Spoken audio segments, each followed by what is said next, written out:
Z's such a brilliant and charismatic and likable actress. I was really excited to see how far I could push her likability. In terms of this episode, Rue is lying to everyone in her life. The beginning of the season is about her trying to be a functional drug addict, right?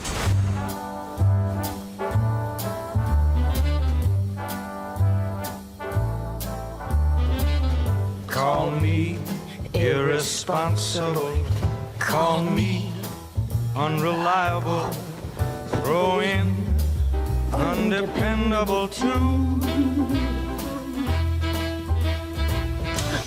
The solo we did for Z, Call Me Irresponsible, it's like pushing from what we think her character would be.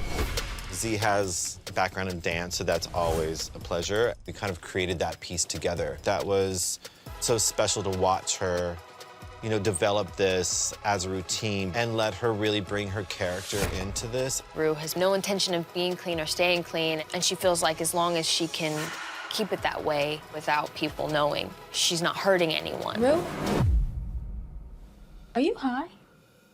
Oh, fuck me. To see how an addict lies to their family and friends from their perspective, it just became a slightly humorous, very disturbing way of showing how drugs have this ability to kind of change the way in which you think, and it really brings out this sort of manipulative side. I'm actually doing fucking weed. It was an idea! That's hard to sort of square with the person we know her to be.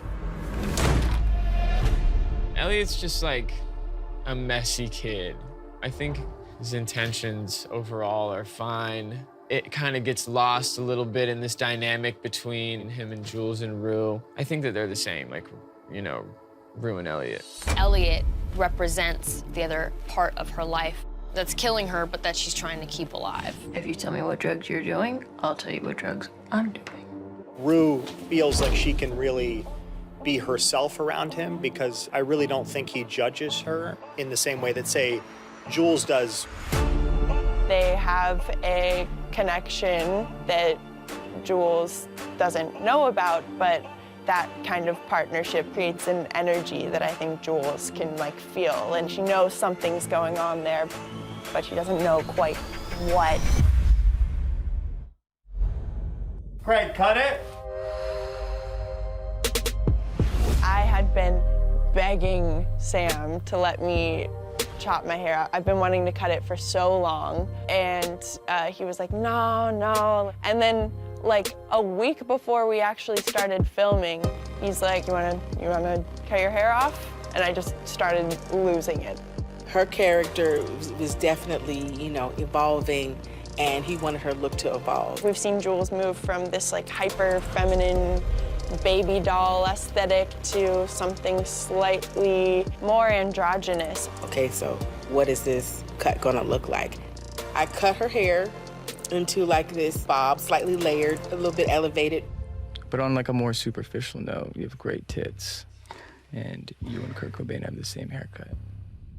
We ended up with the Kurt Cobain. I mean, you're fascinating, right? Because you're creative and you're smart. And you're kind of fucked up. As Jules and Elliot and Rue are all hanging out, Jules kind of warms up to him. The apprehension kind of melts away, and she realizes, like, this is kind of fun, the three of us, like, this kind of works. Because this, like, kind of weird tension and maybe triangle of possible love connections is starting to happen. Do you have a crush on Rue? I do. For Elliot, he kind of is like not really aware of how his actions are affecting people around him. There is an element of him being similar to Rue that might feel attractive to her. All of that just gets messier and messier and messier. It's a lot of trying to have your cake and eat it too. That never really quite works out.